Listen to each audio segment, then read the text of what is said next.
With the election rapidly approaching, Wood TV is happy to announce that we will be bringing you a live one-hour debate between the two major parties' candidates for the open U.S. Senate seat.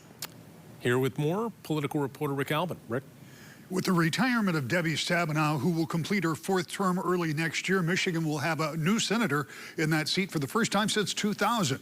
On October 8th at 7 p.m., Democratic candidate Congresswoman Alyssa Slotkin and Republican candidate, former Congressman Mike Rogers, pardon me, will square off right here in this studio as we ask them about pertinent issues that will impact you and your families.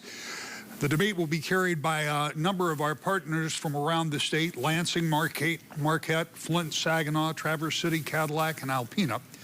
Wood TV has a long history of hosting debates, including our 2022 race for governor, when we held both a primary and general election debate. And that Senate debate again will be October 8th, 7 p.m. on Wood TV. We'll have more information about the debate as we get closer, but it is one of those things that may help people decide.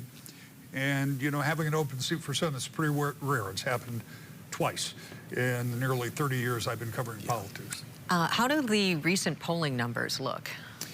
It is, well, I think we've got some polling numbers that we have from Epic MRA, 46-42. That's kind of been where this has been riding. I've got some polling that shows Slotkin out slightly more, but we're still in that area where there are some undecideds. And that's why polling like this, with 12% undecided, depending on how those break, that can make a big difference in this race. So that's one of the reasons that a debate will be important going forward. It's hard to measure that importance, but we do think it will be an important moment.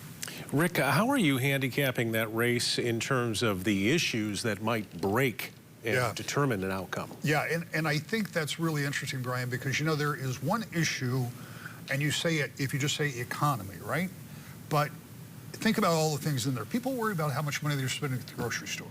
They're worried about how much a new car costs. They're worried about how much the interest on the new car is. They're worried about affordable housing.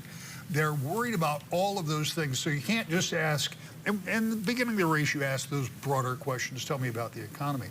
When we get to a debate, we're gonna have to drill down and get some real answers about what you believe needs to be done. Not necessarily as a U.S. Senator, what you're going to do, because you don't have the power to change that, but what are you going to do to advocate to start getting the economy back in shape? Of course, there are a lot of other things in the state about what happens to energy.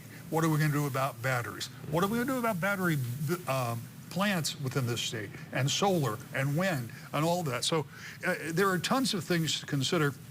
And I think it'll be, I hope it's an enlightening hour. I think 2 years ago, I remember back to the general election debate for governor. I remember walking out of here and thinking, I learned a little bit. Hopefully viewers did too. Yeah, but they will. Rick, thank you. Thanks, Rick.